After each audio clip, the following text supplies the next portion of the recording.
Bonjour à tous, merci d'être là ce soir. Nous accueillons donc ce soir Sylvain David, qui est chercheur au CNRS et donc qui est spécialiste de la simulation des systèmes et des scénarios nucléaires. Il vient aujourd'hui nous parler des réacteurs nucléaires du futur. Donc on sait aujourd'hui, c'est l'actualité internationale et politique, que la fission nucléaire et la fusion reviennent dans les scénarios de développement énergétique pour répondre aux problématiques du changement climatique. Et donc c'est avec plaisir que nous vous accueillons aujourd'hui pour nous en parler. Très bonne conférence, merci beaucoup.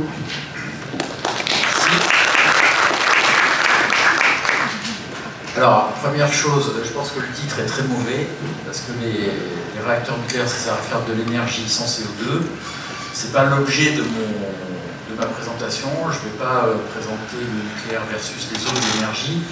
Je vais plutôt essayer d'expliquer, parmi les réacteurs innovants qu'on voit passer aujourd'hui, les petits réacteurs, les réacteurs de 4e génération, même si le terme est un peu daté, essayer d'expliquer à quoi ils serviront, pourquoi ils sont pensés pour des choses très précises, et essayer d'expliquer un peu.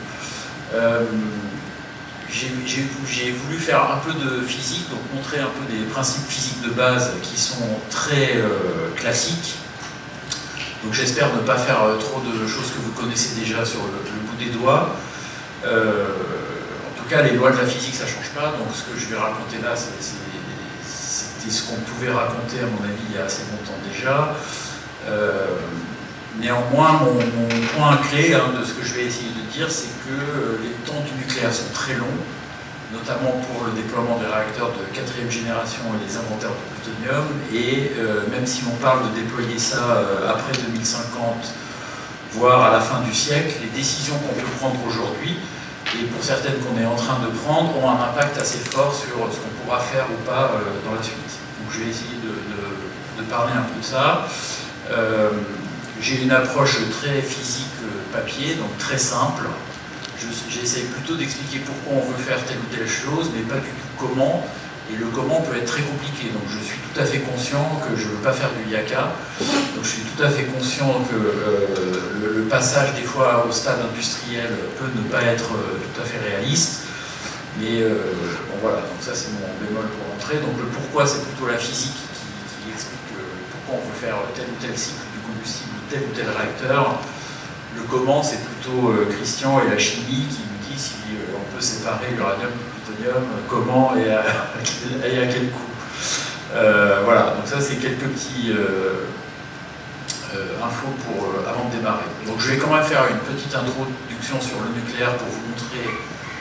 Donc on part tous du principe que le nucléaire c'est une source d'énergie qui ne fait pas d'émissions de CO2 ou extrêmement peu, même si on prend l'ensemble du cycle de vie.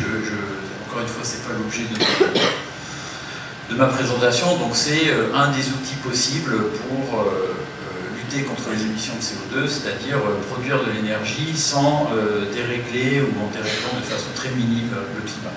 Néanmoins, la situation d'aujourd'hui, et depuis quelques dizaines d'années je dirais, est assez morne. La production nucléaire a plutôt tendance à stagner dans le monde, à légèrement augmenter, et selon les régions, vous voyez, c'est très stable aux États-Unis, ça baisse en Europe, notamment du fait de la sortie du nucléaire de l'Allemagne.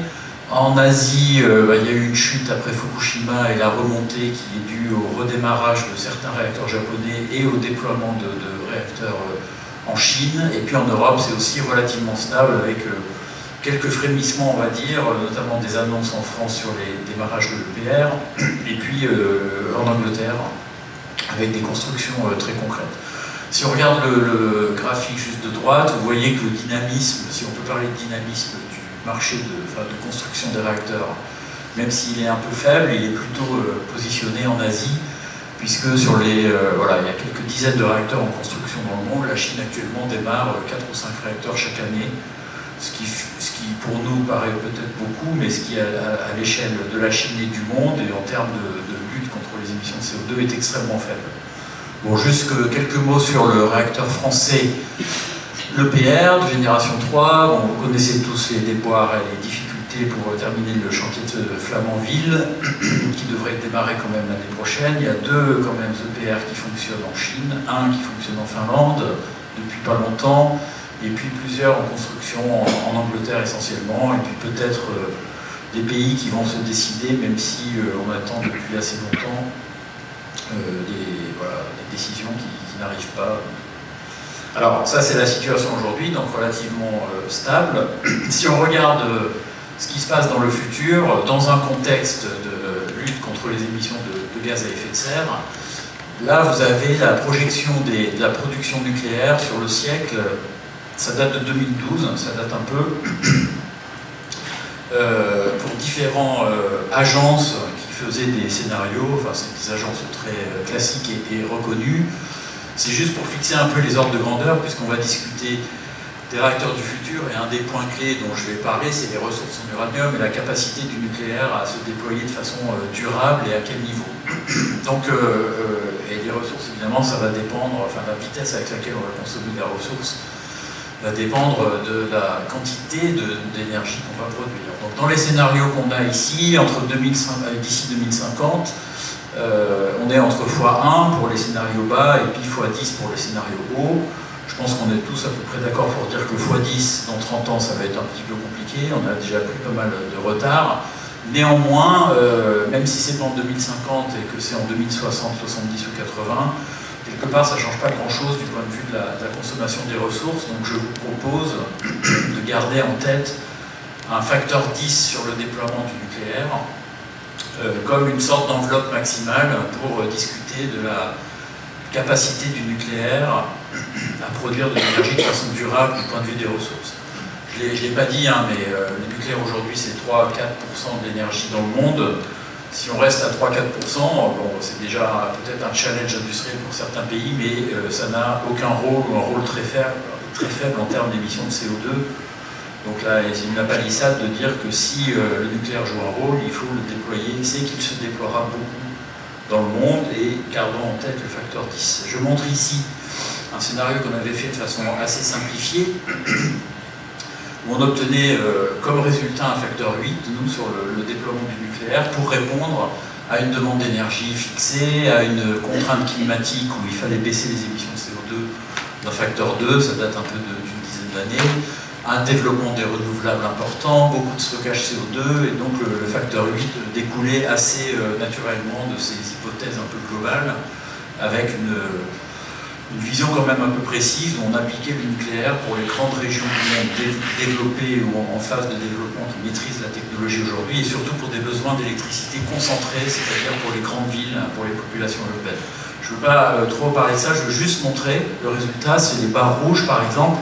Vous regardez la consommation, la production de nucléaire dans un scénario très nucléarisé en 2050, donc un facteur 8, la production nucléaire par habitant, qui vaut entre 4000 pour les pays développés d'aujourd'hui, à peu près 2000 pour la Chine et pour l'Asie, à comparer aux 7000 qui est le cas français aujourd'hui.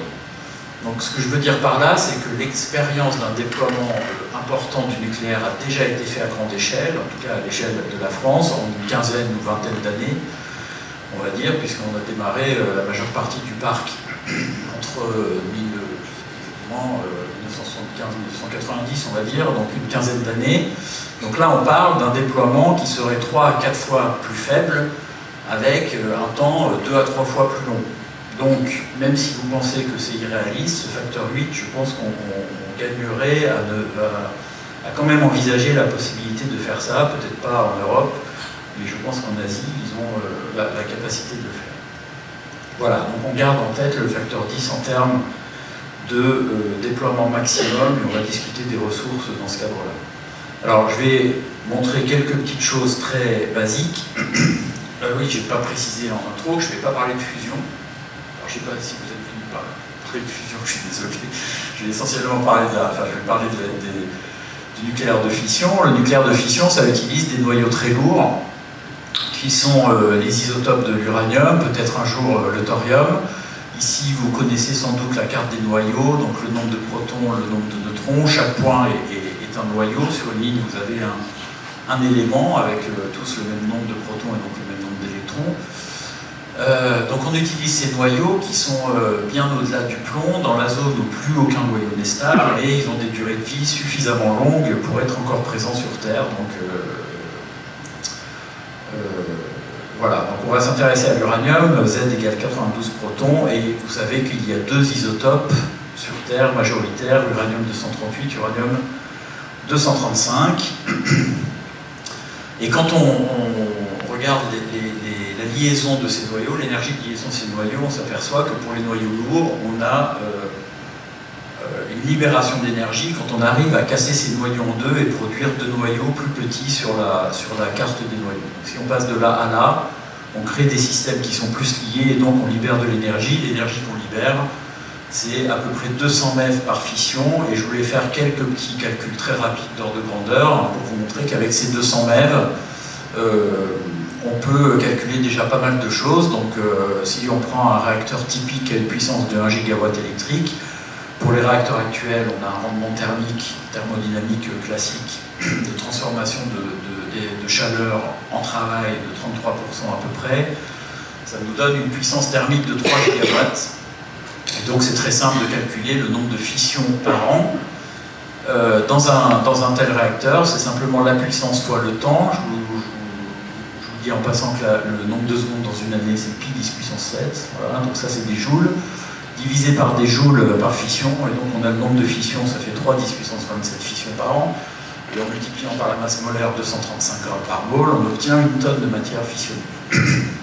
Voilà, donc ça c'est des ordres de grandeur qui découlent de choses très basiques, mais ça vous donne des ordres de grandeur en termes de consommation de matière et aussi en termes de production de déchets. C'est à peu près une tonne de déchets par an et par réacteur, donc 60 tonnes pour le parc français, on est 60 millions, donc ça fait à peu près 1 gramme de matière fissionnée chaque année par personne. Je veux juste faire un petit calcul, parce qu'on présente souvent le nucléaire comme étant l'énergie qui transforme la masse, enfin la source d'énergie qui transforme la masse en CO2. Je crois qu'aucun cours sur le pétrole ou le charbon commence par ça. Néanmoins, c'est la même chose. Mais, donc je voudrais faire le calcul très simple de calculer la masse qui a disparu dans un réacteur, puisqu'on dit que l'énergie qui a été libérée pendant le fonctionnement du réacteur, c'est de la masse qui a disparu et qui a été transformée en énergie. C'est-à-dire que les deux produits de fission qui résultent de l'uranium qui s'est cassé en deux pèsent moins lourd que le noyau d'uranium. Donc la masse perdue, c'est un beau calcul, c'est E sur C carré. E, c'est toujours la puissance fois pi 10 puissance 7, ça c'est les secondes par an. Et C carré, vous savez que c'est 3 10 puissance 8. Et c'est très très joli parce que ça fait 1. Donc ça veut dire qu'un réacteur nucléaire, ça transforme 1 kg. Je m'étais mis comme challenge d'apprendre quelque chose à Christian. Donc voilà ce qui est fait, j'ai l'impression. Donc un réacteur nucléaire, ça transforme 1 kg de matière chaque année en énergie. Ça veut dire qu'on perd 1 kg. Donc c'est une énergie qui est extrêmement concentrée. Ce calcul très simple, ça ne dépend pas du tout du processus. Si je fais le calcul avec une centrale à charbon de 3 gigawatts thermiques, j'aurais transformé 1 kg de matière en énergie. La différence, c'est que dans le nucléaire, j'ai fait fissionner 1 tonne de matière, donc je perds à peu près 1 pour 1000 de la masse dans une fission d'uranium, alors que je vais perdre 10-10 de la masse dans une combustion du carbone. Voilà, bon, je voulais fixer ces ordres de grandeur. Alors, dans la nature, il y a 2 noyaux qui peuvent faire ça, enfin il y a 2 noyaux, non, il y a un noyau qui peut faire ça facilement, qui fissionne facilement quand il est soumis à un flux de neutrons, c'est l'uranium 235. Malheureusement, je ne sais pas si vous voyez bien, il y a 0,7% d'uranium 235 dans l'uranium naturel. La quasi-totalité du reste, c'est de l'uranium 238 qui, lui, ne fissionne pas ou très peu quand il est soumis à un flux de neutrons. Ça vient simplement de la parité du nombre de neutrons. Dans ce cas-là, on a un nombre impair et un nombre pair de neutrons. Voilà, donc l'uranium 235, c'est le seul noyau fissile, et c'est que 0,7% de l'uranium. Et puis il y a du thorium qui lui aussi est un noyau pair en neutrons et donc ne fissionne pas non plus. Donc je dirais que toute l'industrie nucléaire de fission de façon très naturelle, s'est développé sur l'uranium-235.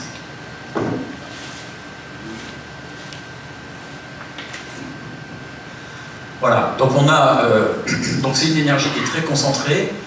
Malheureusement, il n'y a que moins de 1% de l'uranium qui peut être directement utilisé pour faire ça.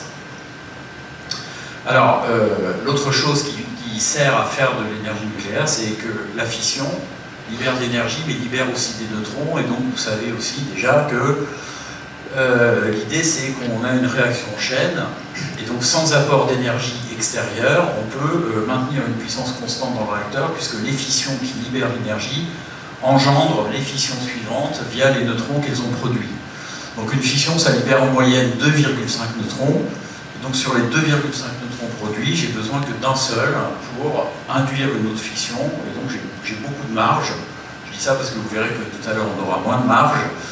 Voilà, donc j'ai beaucoup de marge, j'ai 1,5 neutrons qui doivent être capturés ou qui peuvent sortir du système. J'en ai besoin que de 1 sur 2,5.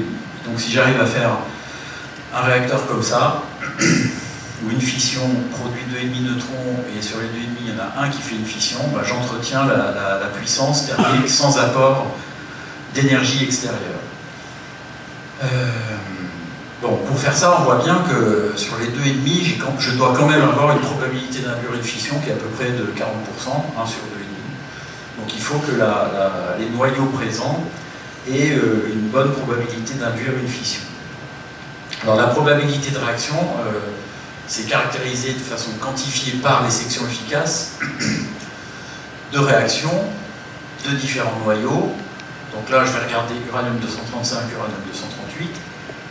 On est dans le monde quantique, donc la section efficace, la probabilité de réaction dépend très fortement de l'énergie du neutron incident. Vous voyez ici par exemple en noir la section efficace de fission d'uranium-235. Je vous signale en passant qu'il y a des milliers ici de résonances qui rend très très compliqué la modélisation des neutrons dans le réacteur et qui font encore des beaux programmes et des belles thèses de recherche dans le domaine. Donc ça peut être assez compliqué, mais ce que je veux montrer ici, c'est l'U5 en noir et l'U8 capture en rose, là, en violet.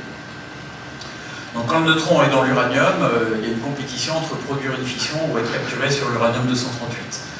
Les neutrons émis par fission sont émis à haute énergie, et donc vous voyez qu'ici j'ai une section efficace qui est 10 fois plus grande pour la fission de l'U5 que pour l'uranium-238, mais dans l'uranium naturel, j'ai 140 fois plus d'uranium-238. Donc c'est complètement compensé, et donc si un neutron reste à cette énergie-là, il sera majoritairement capturé sur l'uranium-238 et il n'y a pas de possibilité d'entretenir une réaction en chaîne dans ce cas-là.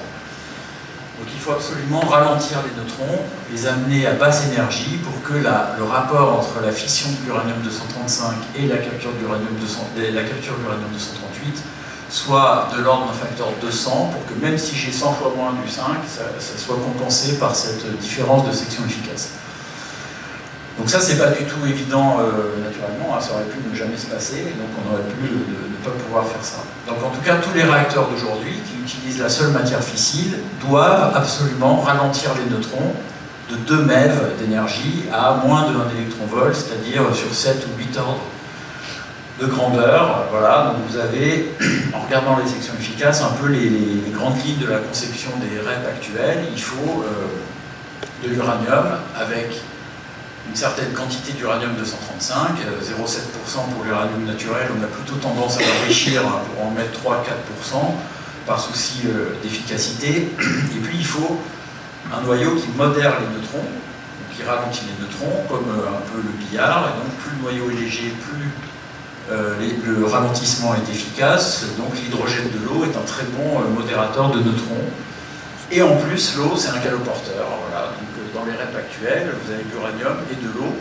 L'eau est jouant 2 rôles essentiels, un rôle très neutronique, ralentissement des neutrons pour les amener de 2 MeV à moins d'1 électronvolt, et un rôle beaucoup plus classique pour transporter la chaleur produite dans le réacteur vers l'échangeur de vapeur, la turbine, et en faire de l'électricité. Voilà, c'est comme ça, c'est un peu un grand écart entre des questions de physique très basique et puis de conception très macroscopique. Je raconte un peu tout ça parce que ça va être très différent pour les réacteurs régénérateurs de 4e génération. Donc ça résume un peu ça. Les réacteurs actuels, c'est le combustible, d'uranium, d'oxyde, UO2, modérateur de neutrons de l'eau. Qu'est-ce que j'ai oublié de dire? C'est à peu près ça. Voilà à peu près le concept que vous connaissez, le REP classique français, qui est le réacteur le plus construit sur la planète aujourd'hui.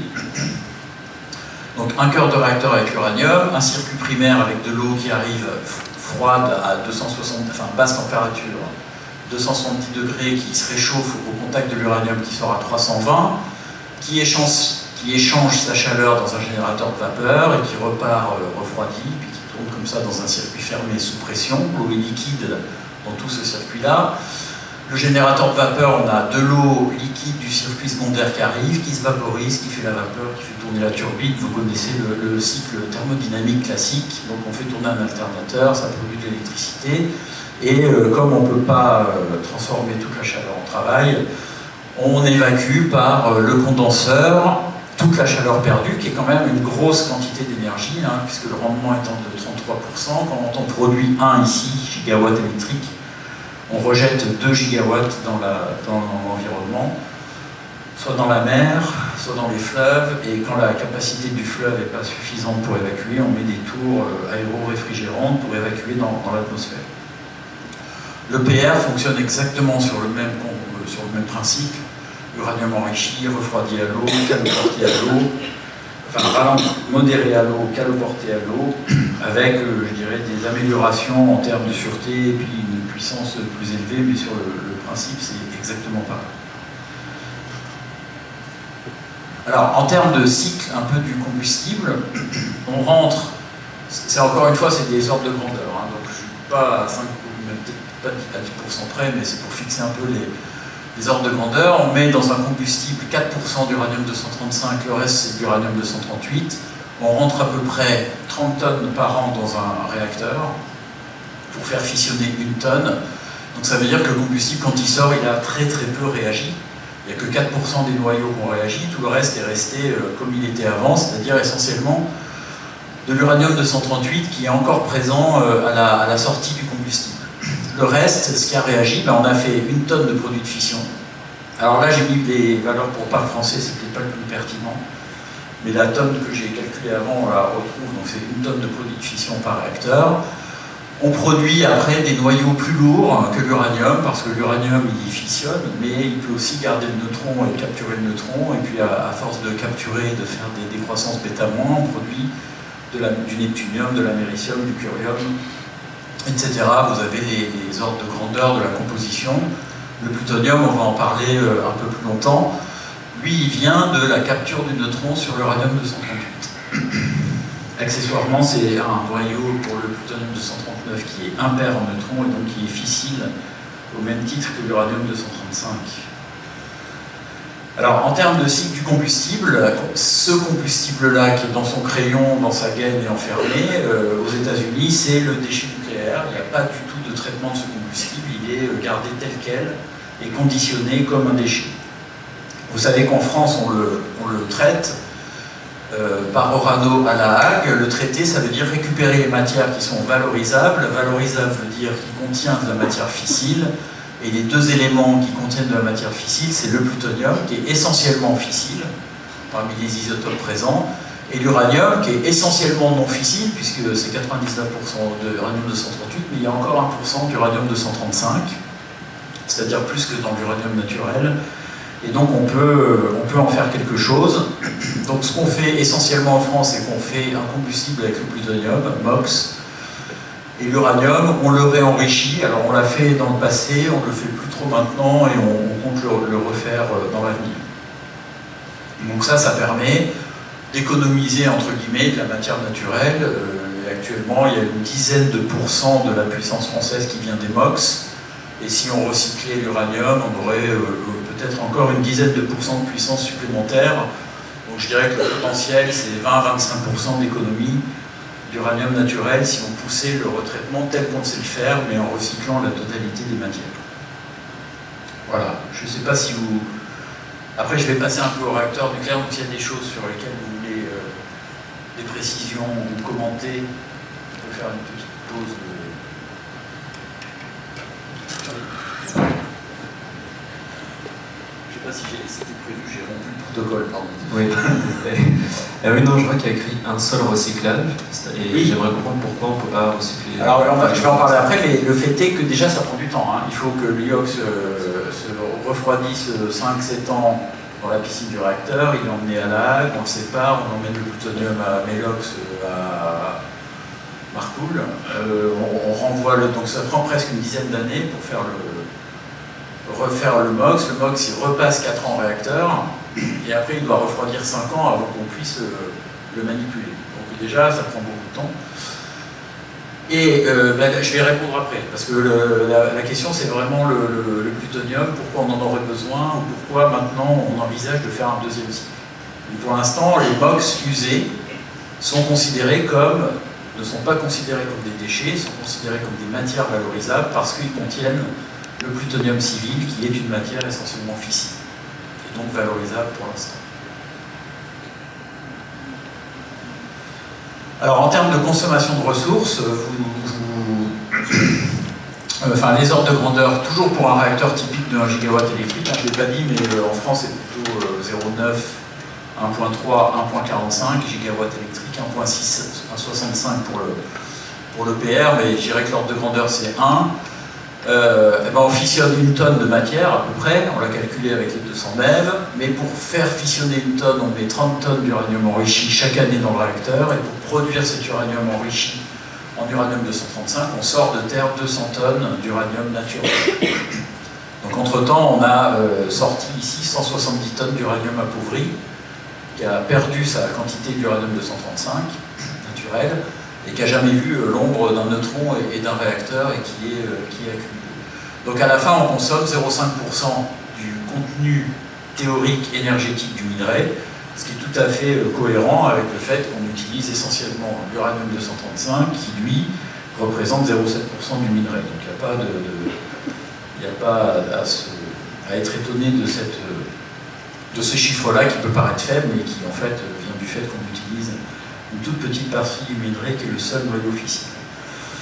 Alors en termes de ressources, c'est encore plus compliqué que le pic du pétrole, puisqu'on fait actuellement très peu d'exploration de l'uranium. Les cours de l'uranium sont très bas, donc ça n'invite pas à explorer. Et en plus, il y a beaucoup d'uranium qui a été extrait par le passé, et donc depuis plusieurs années maintenant, la consommation d'uranium des réacteurs est bien au-dessus du flux d'uranium qui est extrait de terre chaque année. C'est-à-dire qu'on vit sur les stocks d'uranium qui ont été extraits dans les années 70-80.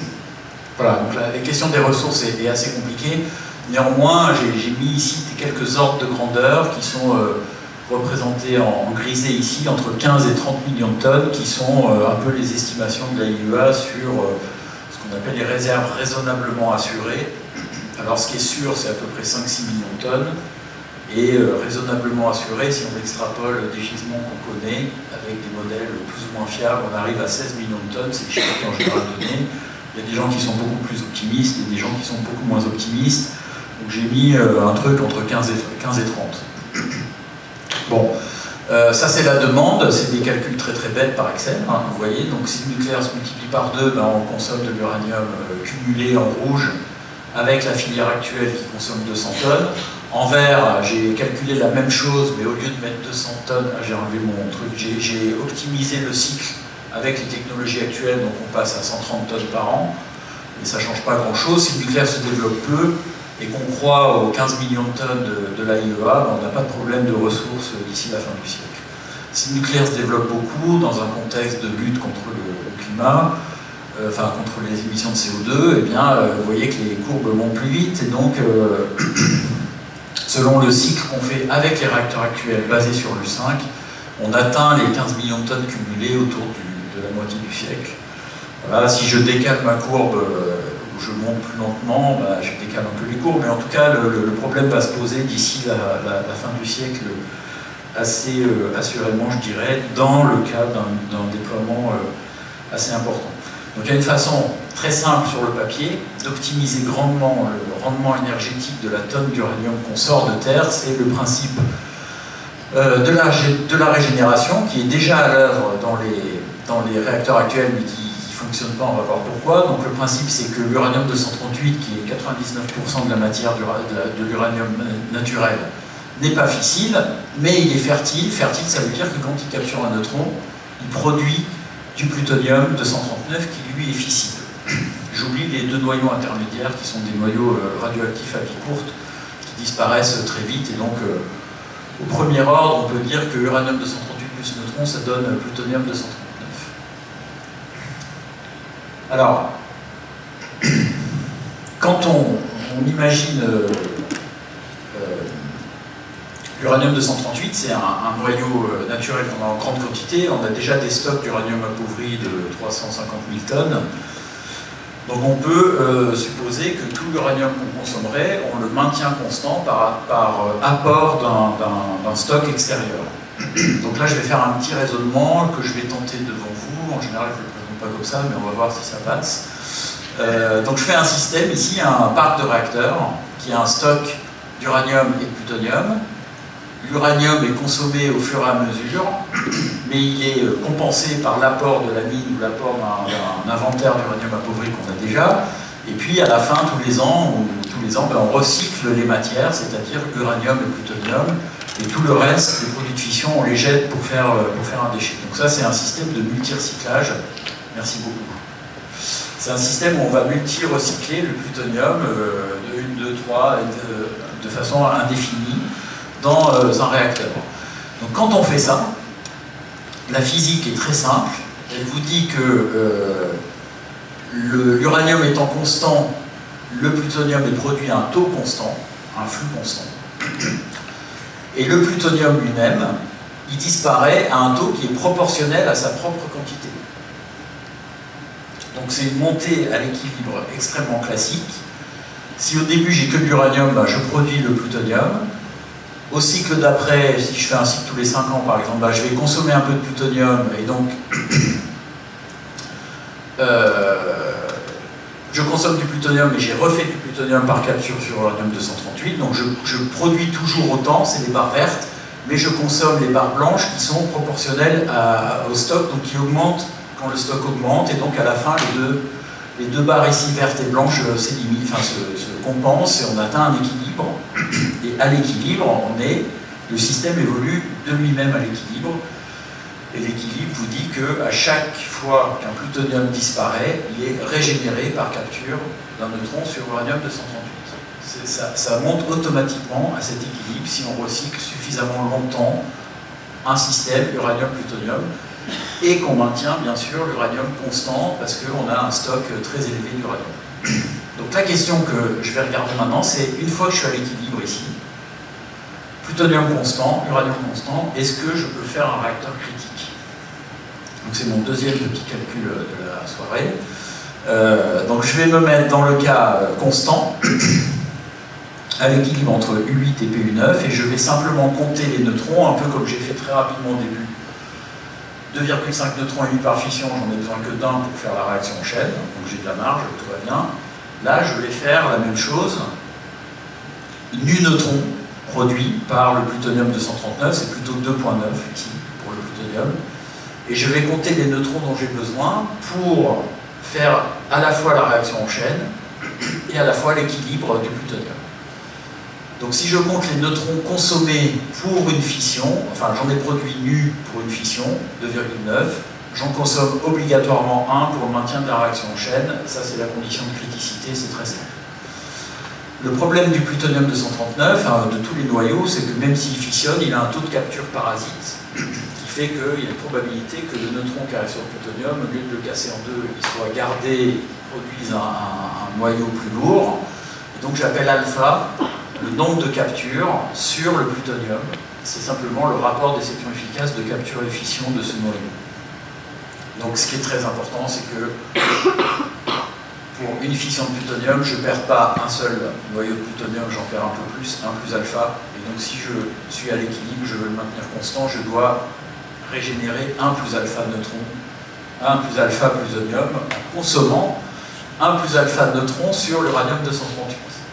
Donc à la fin, j'ai besoin de 1 neutron pour la fission, alpha neutron pour la capture parasite, pas le choix, et encore 1 plus alpha pour la capture sur uranium-238 et régénérer le PU9.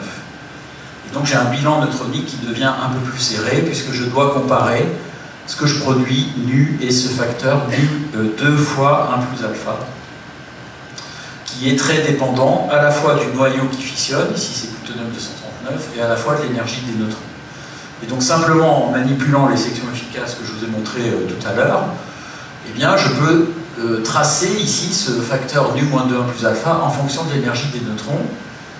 Ici c'est toujours 10 MeV, 1 électron-volt ici, donc les neutrons sont émis ici par la fission, et dans les réacteurs classiques d'aujourd'hui, ils sont thermalisés, c'est-à-dire à basse énergie en dessous d'1 électron-volt. Et le grand malheur qu'on a, c'est qu'il y a une très belle résonance du plutonium-239 dans la section efficace de fission, mais surtout de capture, qui est la courbe du dessous ici. Et donc dans cette section efficace, la capture est très importante, on a beaucoup de plutonium qui part sous forme de capture et non pas de fission, et ça conduit à un creux dans le facteur nu-2 1 plus alpha. Le bilan est négatif, ça veut simplement dire que vous ne pouvez pas, dans les réacteurs d'aujourd'hui, avoir un équilibre U8-PU9 qui soit critique. Donc ça veut dire que le système ne fonctionne pas tout seul. Vous êtes obligé de continuer à apporter de la matière fissile extérieure pour avoir un réacteur critique qui produit de l'énergie. Donc vous ne pouvez pas réduire considérablement la consommation de matière. Par contre, à haute énergie ici, si on laisse les neutrons à la plus haute énergie possible, et bien la courbe noire ici remonte très rapidement, et donc c'est pour ça qu'on souhaite faire des réacteurs rapides, c'est parce que le bilan neutronique est bien meilleur en réacteur rapide, et dans ce cas-là, on peut avoir un système critique qui fonctionne à l'équilibre, c'est-à-dire qui n'est alimenté que par U8. Alors je ne sais pas si j'ai été trop, je pense pas que j'ai été très clair, je vais le redire ici. Alimenté que par U8, donc si je fais l'équilibre critique, ça veut dire que le PU est constant et je n'ai que à fournir 1 tonne d'U8 par an au système pour compenser la tonne de PU qui aura disparu chaque année.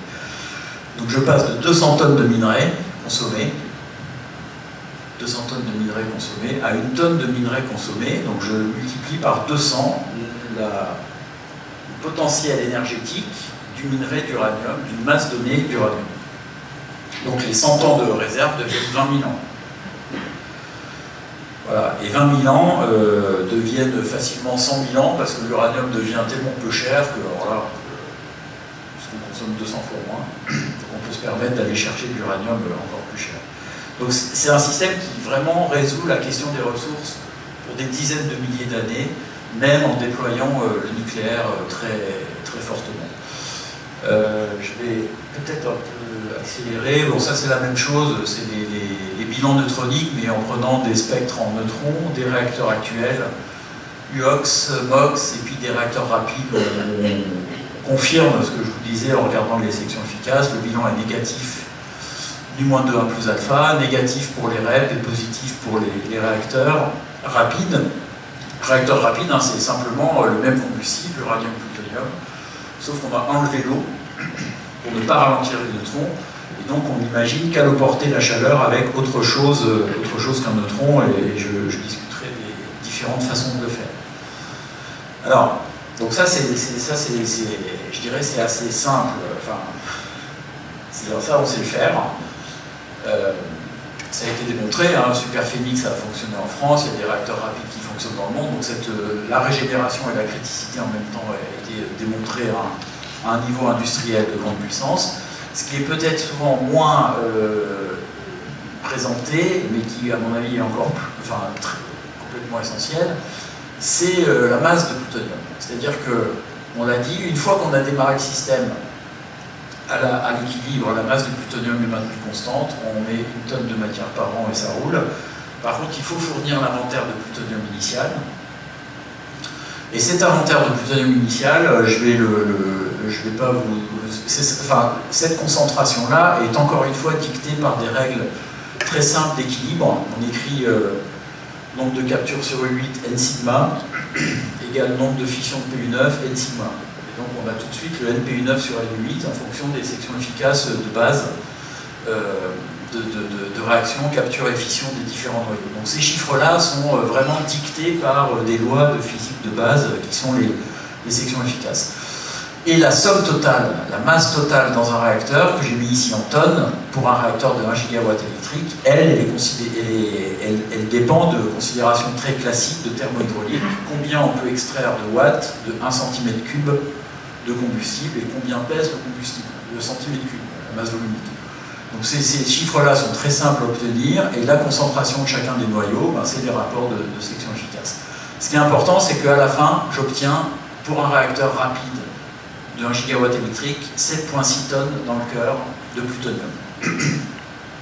Ça ne suffit pas pour faire tourner le réacteur, parce que comme je vous l'ai dit, ben, il faut recycler le combustible, donc il faut sortir le cœur, attendre qu'il refroidisse, l'emmener au centre de retraitement, refaire un combustible, le ramener dans le réacteur. Donc il y a toute une partie du temps qui est passée hors du cœur. Et donc pour faire tourner 1 gigawatt électrique en permanence, ben, il faut plusieurs cœurs en alternance qui fonctionnent. Voilà, donc selon les hypothèses qu'on prend sur le cycle voulant dire le temps passé hors du cœur, eh bien on obtient entre 18, là j'ai mis des chiffres optimistes, 18-20 tonnes. Ça peut être entre plutôt 25 et 30 tonnes pour des questions très technologiques, quoi, mais on va garder 18-20 tonnes comme ordre de grandeur. Voilà, donc ça c'est très important, c'est un peu le cœur de ce que je voulais dire ce soir. Donc on peut faire de la régénération durable du point de vue des ressources. Par contre, il faut 18 tonnes de plutonium par réacteur. Alors c'est beaucoup, c'est pas beaucoup. Eh ben, il suffit de comparer. Pour le parc français, 60 réacteurs, j'ai pris 20 tonnes, hein, parce que pas à 10% près, ça fait 1200 tonnes de plutonium. L'inventaire de plutonium civil, j'ai pris un vieux transparent, pardon, c'est plutôt entre 350 et 400 tonnes aujourd'hui. Bon, mettons 400 tonnes si on est optimiste. Donc vous voyez très bien, et alors que ça fait depuis les années 70 que les réacteurs fonctionnent, qui produisent du plutonium dans les UOX et dans les MOX, et donc on a accumulé à peine la capacité de remplacer un tiers du parc par ces réacteurs de 4e génération. Donc quand on voit ça, on voit très bien que le plutonium devient, dans une optique de passage à un nucléaire durable du point de vue des ressources, le plutonium devient une ressource qui est très précieuse, dont on n'en a pas assez si on voulait rapidement passer tout le parc à des réacteurs durables. Bon, je dis des choses un peu caricaturales, hein. L'idée c'est pas de passer du jour au lendemain de 60 REP à 60 réacteurs rapides, mais vous voyez que ça fait quand même 50 ans que ça dure, qu'on accumule du plutonium et on n'a toujours qu'à peu près un tiers de ce qu'il faut pour faire le parc. Par contre, si le nucléaire s'arrête, qu'on décide de sortir de cette source d'énergie, les 400 tonnes de plutonium qu'on a aujourd'hui deviennent un déchet. Et dans ce cas-là, quand on compare aux autres déchets vitrifiés, c'est de loin le déchet le plus radiotoxique, le plus grand en masse, le plus grand en chaleur résiduelle long terme, le plus grand en radioactivité et en radiotoxicité. Donc le plutonium cristallise un peu, si vous voulez, les débats autour du nucléaire du futur, parce que si on veut se garder la possibilité de passer à un nucléaire durable, on doit garder le plutonium disponible pour les générations futures. Si on veut fermer rapidement le nucléaire, ben, le plutonium et donc tous les combustibles usés vont être catégorisés comme des déchets, et ça remet en cause complètement la gestion des déchets qu'on envisage aujourd'hui, puisque je le redis, les combustibles usés ne font pas partie des déchets.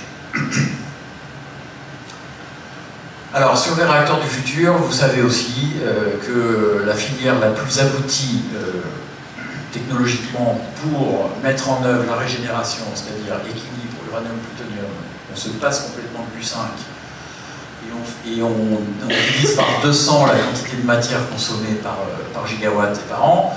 C'est le réacteur au sodium, malgré toutes les difficultés liées à la gestion du sodium fondu à haute température, c'est de loin la technologie qu'on saurait développer aujourd'hui, qu'on a développé dans le passé, et donc je vous montrerai quelques réacteurs qui existent. Alors, c'est pour ça que j'avais essayé d'intituler, mais c'était peut-être pas bon, à quoi servent les réacteurs, parce que je vais passer maintenant en revue, pour finir, quelques technologies de réacteurs dont on entend parler, ou vous entendez peut-être parler, les petits réacteurs, les réacteurs de 4e génération.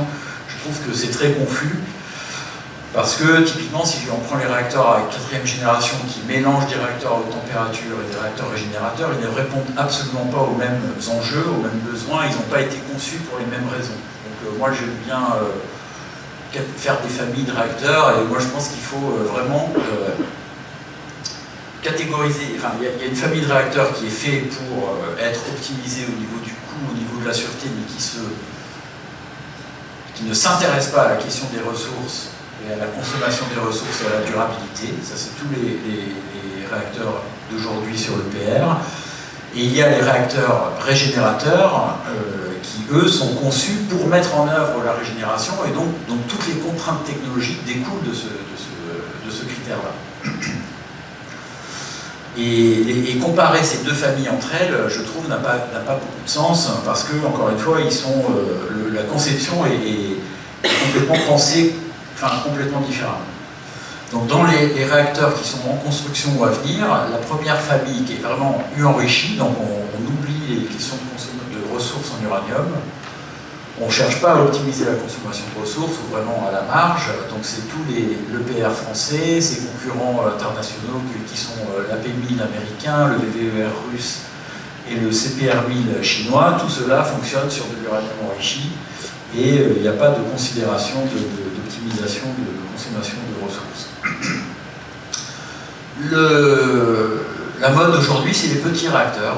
Donc, vous le savez, on parle beaucoup des SMR, les Small Modular Reactors. La doctrine, pendant 50 ans, c'était que plus le réacteur était gros, moins il était cher. Et je dirais que depuis 5 ans, ça a changé, mais c'est très difficile de savoir pourquoi. Voilà. Et je dirais, moi je ne suis pas un ingénieur, mais je n'ai pas encore été très convaincu de dire qu'effectivement la doctrine devrait changer, que plus c'est petit, moins ça sera cher. C'est-à-dire qu'il faut vraiment attendre quelques années pour voir si c'est simplement une mode ou si ça se concrétise en termes d'efficacité, je dirais, économique. Les premiers résultats qu'on a eu avec NuScale et le projet américain qui a été abandonné dans l'Utah ont tendance à montrer que c'est pas gagné. Voilà, donc l'idée c'est de réduire la taille.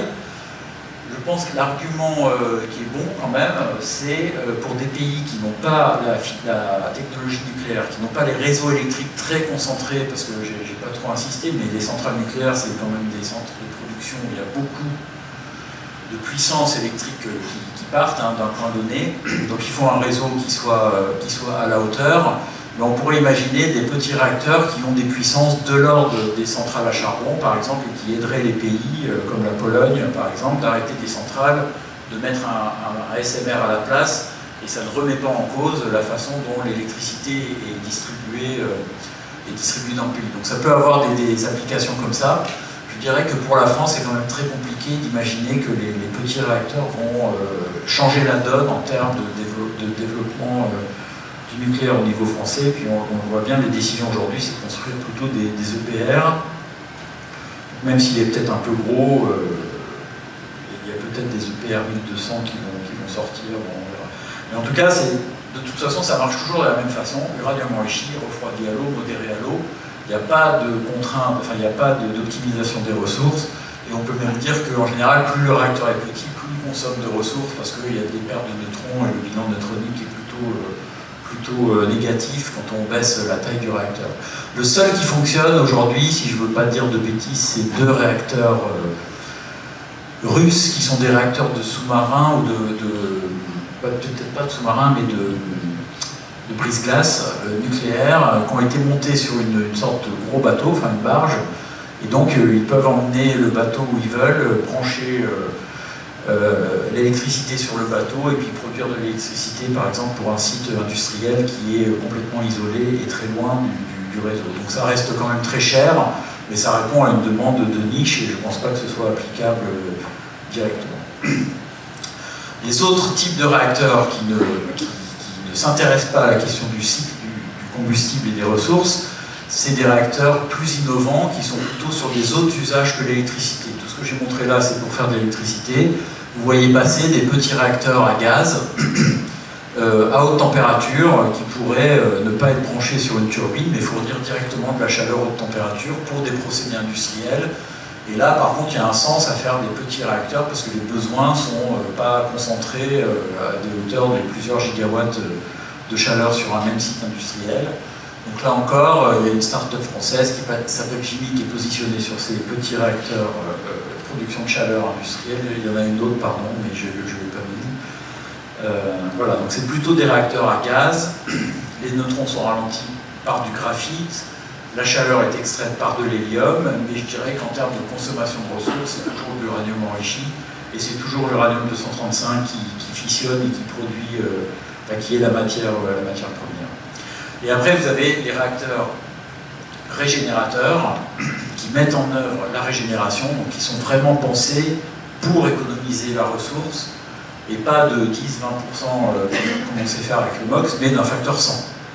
Et donc de proposer un nucléaire durable sur des siècles et des siècles.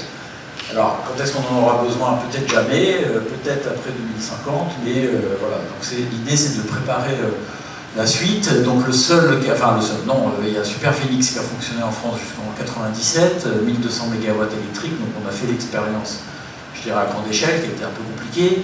Il y a 2 réacteurs en Russie qui fonctionnent comme ça, BN600, BN800, il y a un réacteur chinois qui est en construction.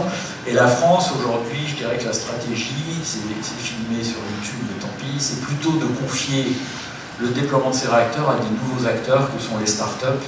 Donc il y a 2 startups, Otrera et Exana, qui sont positionnés sur le développement de ces réacteurs rapides refroidis au sodium. Le problème que moi je vois, c'est que même dans ces petits réacteurs sodium des startups, on a perdu, je trouve, la question du cycle du combustible. On est plutôt sur un positionnement de production de chaleur industrielle, mais voilà, on a un peu oublié, en tout cas, si on n'a pas valorisé en tant qu'économie drastique sur la ressource uranium. Les alternatives au sodium ne sont pas très nombreuses. Si on veut garder des réacteurs, je dirais, classiques, combustible solide, refroidi à quelque chose, donc un métal, un liquide qui vient extraire la chaleur, il y a le plomb, très corrosif à haute température, c'est vraiment le point dur de cette technologie. Il y a une autre start-up, Nucléo, qui est positionnée sur les réacteurs au plomb, et puis les réacteurs au gaz rapides, dont on n'entend plus trop parler pour l'instant, qui sont encore plus compliqués, je dirais, que le plomb. Un mot quand même sur les sels fondus, dont on parle beaucoup. Là encore, il y a 2 startups positionnées sur les sels fondus, Narea et Stellaria. Donc ça mériterait de faire 1 heure sur les sels fondus. Moi, je suis un peu perdu sur l'argumentation qui entoure le développement de ces réacteurs pour faire vite, parce que je vais bientôt déborder. Il y a, je dirais, 20-25 ans, il y avait une argumentation qui était assez solide, qui consistait à dire que les 20 tonnes de plutonium, je vous la fais courte, 20 tonnes de plutonium c'est beaucoup, parce que ça fait 1200 tonnes pour par français. On saurait faire 2 tonnes, mais il faut passer au cycle thorium. Voilà, on peut expliquer pourquoi, mais alors 2 tonnes ça changeait la donne, parce que 2 fois 60 réacteurs ça faisait 120 tonnes, et donc on avait déjà assez de plutonium, si je fais vite, pour alimenter un parc. Donc on avait très facilement la possibilité de passer, le jour où on avait besoin, à des réacteurs régénérateurs, mais en changeant le cycle thorium. Et le cycle thorium, il nécessitait, le bilan neutronique μ-1 plus alpha est très tendu, mais donc il nécessitait d'extraire très rapidement des poisons neutroniques que sont les produits de fission, et le combustible liquide permettait de le faire, puisque on mélangeait le thorium, la matière fissile, dans un sel qui circulait dans le réacteur, et on extrayait en ligne des poisons neutroniques pour maintenir le réacteur régénérateur. Donc il y avait une sorte d'argumentation qui était solide et qui découlait assez naturellement au réacteur sel fondu. À l'époque, on disait si on arrive à le faire, c'est bien, mais ça va être compliqué parce qu'on doit manager un sel, un combustible liquide qui contient la matière radioactive et qui va circuler dans les échangeurs de chaleur Donc c'est corrosif, enfin, ça va être quand même très très compliqué. Maintenant, l'argument a complètement changé, enfin, si je veux être un petit peu caricatural, c'est on veut faire des sels fondus pour des questions de sûreté. Parce que vous comprenez, comme c'est liquide, eh bien s'il y a un problème, on va étaler le sel et puis on va refroidir le cœur du réacteur par convection naturelle. Donc jamais on pourra conduire à la fusion du cœur. Et bon voilà, donc je vous fais part du fait que je suis un peu perdu sur l'argumentation qui entoure les réacteurs à sel fondu, ce qui était présenté comme une grosse difficulté technique et de sûreté il y a 20 ans, devient l'argument pour développer ces réacteurs. Et l'argument solide qui était l'économie de ressources, le thorium et la baisse de l'inventaire de matière fissile du réacteur a complètement disparu de la discussion. Bon, voilà, il faut voir comment tout ça va évoluer. Je pense que on saura peut-être plus d'ici 3-5 ans si les promesses annoncées sont tenues ou pas du tout. Bon, en conclusion, je ne vais pas redire tout ça, je veux juste parler d'une sorte de paradoxe sur les réacteurs régénérateurs, donc ceux qui sont durables du point de vue de la ressource, et les 20 tonnes de plutonium. Donc on a dit qu'ils permettent de faire un nucléaire durable, donc on pense immédiatement qu'ils peuvent en tout cas fournir une énergie décarbonée pendant très longtemps, mais cette quantité de plutonium de 20 tonnes est quand même très pénalisante, mais en tout cas est quand même centrale dans le truc. C'est à peu près le plutonium qui est produit par un REP actuel pendant sa durée de vie de 50 ou 60 ans. Et donc, ces réacteurs qui sont faits pour se passer de la ressource en uranium, quand on fait les scénarios, en fait, ils consomment énormément de ressources en uranium via les réacteurs à uranium enrichi actuels qui doivent produire le plutonium, qui permettront de démarrer les uraniums. Donc je dirais en conclusion, de façon brutale, de toute façon, si le nucléaire se développe beaucoup pour jouer un rôle dans le cadre de l'effet de serre, de toute façon on va consommer beaucoup d'uranium. Même si on est prêt à passer au réacteur rapide après, donc il faudra ouvrir beaucoup de mines pour extraire les 15 millions de tonnes d'uranium. Voilà. J'ai été très brutal des fois, mais c'était fait pour. On peut nuancer beaucoup de choses. Merci.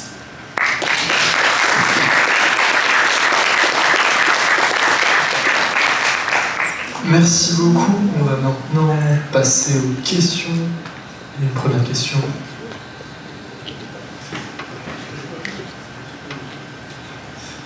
Bonsoir. Moi j'aurais deux petites questions. La première, c'est est-ce qu'on a une date à peu près de mise en service des 4e générations?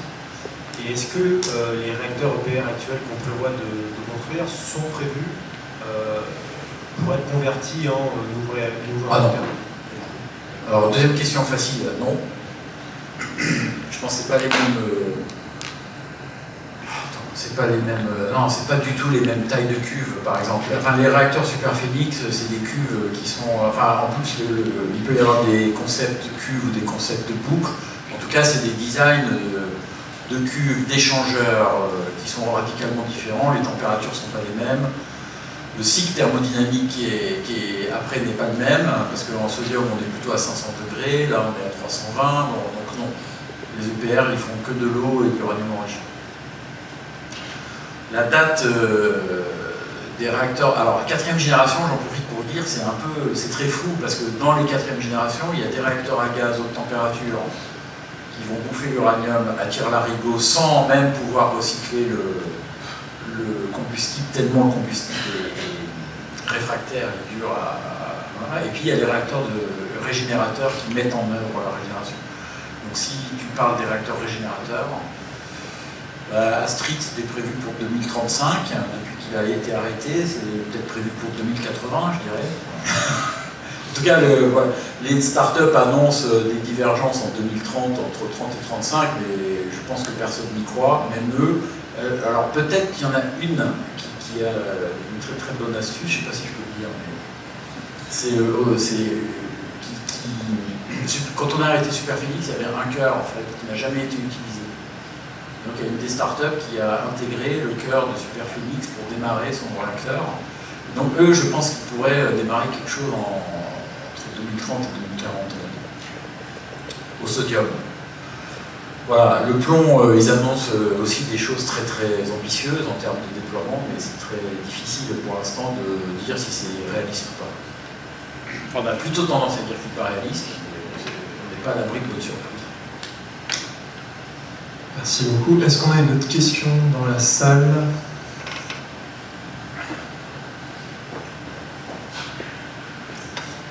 Oui, alors j'avais deux petites questions sur les réacteurs à neutrons rapides. La première, c'est au niveau de la sécurité, parce que vous avez dit que pour les EPR, on mettait beaucoup l'accent sur la sécurité, etc. Et qu'en est-il de ces réacteurs-là? Est-ce qu'ils sont censés par construction être plus sûrs ou moins sûrs? Est-ce qu'on travaille là-dessus? Et aussi, est-ce qu'il y a d'autres sources de plutonium? Parce que j'ai l'impression que là, le seul moyen d'en avoir, c'est de le produire par les... Alors, première question, c'est dur de répondre parce que c'est très différent. Il y a des avantages et des inconvénients. Un des inconvénients, c'est par exemple que ça reste compliqué de faire un réacteur sodium rapide de grande taille avec un coefficient de vide négatif. Coefficient de vide, ça veut dire que si on perd le caloporteur, il faut que les effets intrinsèques des neutrons sur les noyaux étouffent la réaction en chaîne. C'est ce qui se passe dans les réacteurs actuels, qui permet de, même sans intervenir sur la réaction en chaîne, s'il y a un problème, qu'on n'évacue pas la puissance, la température monte, l'eau se dilate, donc il y a moins d'eau, et donc ça arrête automatiquement la réaction en chaîne par des processus intrinsèques. Il y a des configurations de sodium où s'il y a une bulle qui passe dans le sodium, la réactivité augmente. Voilà. Donc ça, c'est géré dans des études de sûreté, c'est-à-dire que c'est dimensionné pour prendre en compte ce genre de truc, mais ça reste quand même une difficulté au niveau sûreté du sodium. Alors il y a des techniques pour essayer, sur les gros cœurs ça marche, sur les petits c'est moins sûr. Par contre, un avantage par contre, c'est qu'il n'y a pas de pression. C'est-à-dire les raids qui sont à 150 bars de pression, c'est un enjeu de sûreté de garder la pression, sinon l'eau se vaporise et on ne peut plus refroidir. Alors que là, c'est la pression atmosphérique, donc il y a beaucoup moins de risques liés aux équipements sous pression. Donc je réponds, c'est très très light, mais je ne sais pas répondre puisque voilà. Moi j'ai tendance à dire si ASN dit que c'est bon, c'est que c'est bon. Non mais c'est un peu on-off quoi, la sûreté. Et donc sur la deuxième, je savais mieux répondre. Pour le plutonium, c'est à d'autres sources. Ah oui, alors les autres sources de plutonium, il y a un peu de plutonium militaire, mais ça va être quelques dizaines de tonnes au niveau mondial, on va dire, donc ça ne change pas la donne. L'autre source de plutonium, c'est que les réacteurs rapides ils peuvent produire plus de plutonium que l'équilibre. Donc ça peut accélérer un petit peu le déploiement, mais ça ne change pas non plus la donne d'un facteur 10. Par contre, il y a une autre source d'uranium dont je ne vais pas parler, c'est l'eau de mer. C'est-à-dire que dans l'eau de mer, il y a 10-6 d'uranium.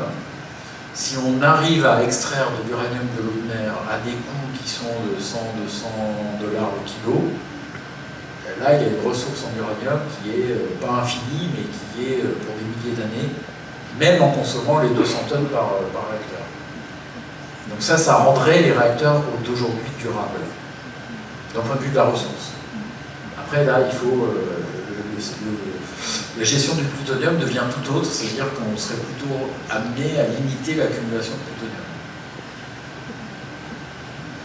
Merci beaucoup. Est-ce qu'on a une autre question dans la salle? Alors du coup, je vais en profiter, je vais en poser une. Les réacteurs au sel fondu, vous avez dit que la vision qu'on avait des réacteurs au sel fondu avait changé au cours des années, qu'aujourd'hui c'était plus une question de sécurité vis-à-vis du cœur. Alors ce n'était pas le cas au début. Qu'est-ce qui explique en fait ce changement?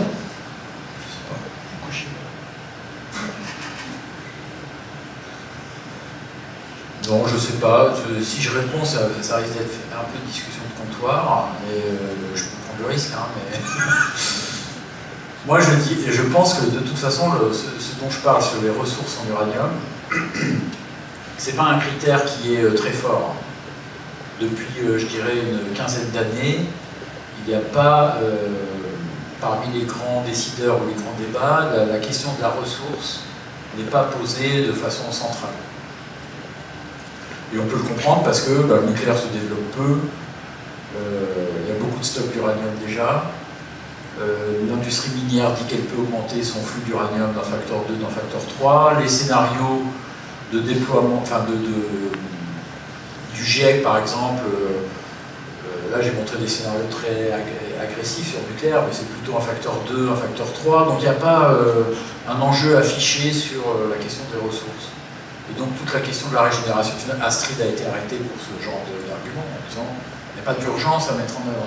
Mais ce que je veux dire, c'est que si on dit ça, c'est vrai si le nucléaire se développe peu, un facteur 1 ou 2, mais il faut arrêter de dire qu'on va aider à résoudre une partie du climat avec le nucléaire. Si ça reste à 3-4% de l'énergie, bon, voilà, on le fera pour d'autres raisons, pour avoir un réseau stabilisé, je ne sais pas, ou des questions de coût. Mais on ne peut pas dire à la fois le nucléaire est un outil potentiel pour lutter contre le climat, et en fait on va maintenir la puissance constante au niveau mondial, et donc il n'y a pas de problème de ressources. Ça ne marche pas, quoi, malheureusement. Merci. Est-ce qu'on a une autre question? Oui.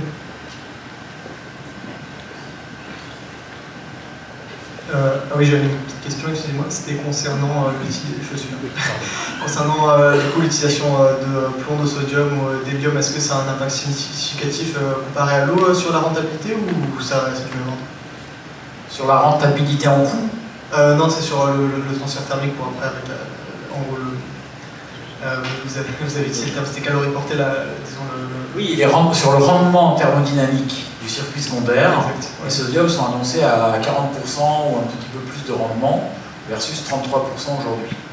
Donc ça, parce qu'on est à peu de température essentiellement.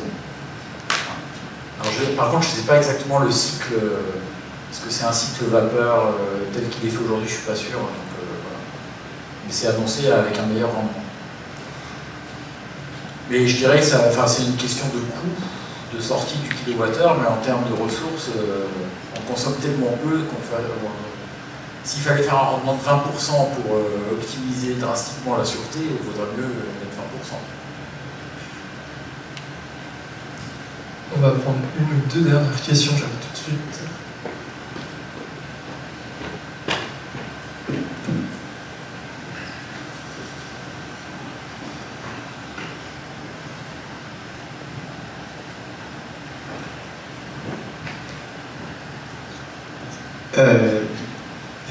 Excusez-moi.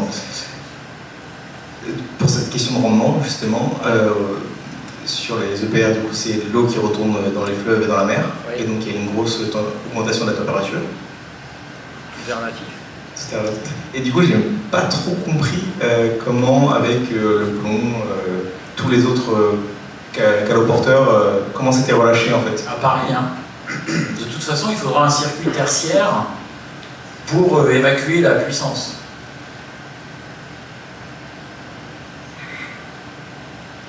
Alors, j'ai une compréhension limitée de certaines choses. Voilà.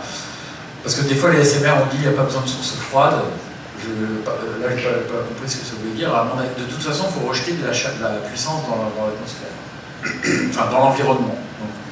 Donc, la mer, l'augmentation de la température de la mer est négligeable. Le volume d'eau dans lequel on rejette la puissance est tellement grand qu'il n'y a pas d'impact sur la température de la mer. Le fleuve, il y a un impact, mais il y a des contraintes. C'est-à-dire que, en fonction du fleuve, du débit et de la température, eh bien, on dit, par exemple, la centrale du budget, il y a 4 réacteurs, il y en a 2 qui sont refroidis par le fleuve, qui réchauffent le fleuve. Si on en refroidissait 4, on dépasserait les contraintes de delta de température amont-aval. Voilà, et donc, on ne refroidit pas par le fleuve, mais par des tours aéro-réfrigérantes. D'accord ? Après le sodium, eh ben, pour une puissance électrique installée, au lieu d'émettre 2 gigawatts thermiques pour 1 gigawatt électrique produit, ben, on émettra 1 sur 2,5, enfin, on émettra moins, mais il faudra de toute façon quand même la remettre. Donc l'impact, les questions se posent essentiellement pour des rejets sur les fleuves en fait. Sur la mer, il n'y a pas d'impact. C'est rejeté loin dans la mer. Voilà. Sur les petits réacteurs, on peut imaginer d'avoir un refroidissement par l'air. Moi, quand j'entends qu'il n'y a pas besoin de source froide, je comprends simplement que l'air environnant Avec des ventilateurs, ça permet d'évacuer la puissance dans l'atmosphère. De toute façon, il y a un rendement thermodynamique et donc il faut évacuer la puissance. Si on fait de l'électricité, si on fait de la chaleur, c'est autre chose, puisque la chaleur est utilisée par l'industriel et donc le rejet se fait après le procédé. Ça répond ou pas? On peut pas combiner les deux, enfin, la production électrique et la production de chaleur? Alors ça, ça a été très regardé, la cogénération nucléaire. Sur les réacteurs actuels, c'est c'est considéré comme très peu efficace. Il y en a qui pensent que ça peut l'être, mais je dirais la mainstream, c'est de considérer que c'est assez peu efficace, ce serait très cher. Parce que comme la température haute du cycle est basse, 320 degrés, d'accord, parce qu'on veut de l'eau liquide dans la cuve, et donc on est à 150 bars, et donc on ne peut pas dépasser 320 degrés. Pour avoir un rendement thermodynamique pas ridicule, de 33%, qui est déjà faible, la température basse est très faible, elle est à 30 degrés.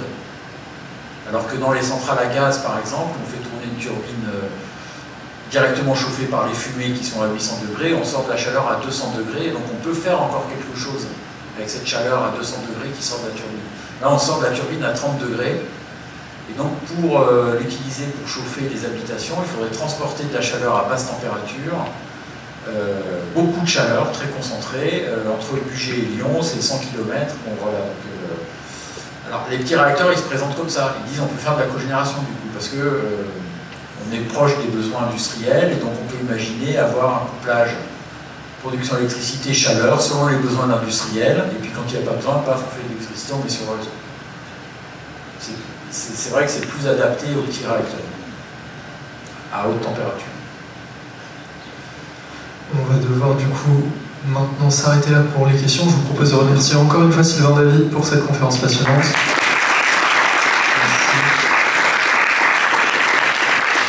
Et qui sera donc à retrouver en ligne prochainement sur notre chaîne YouTube. Merci encore, bonne soirée à tous.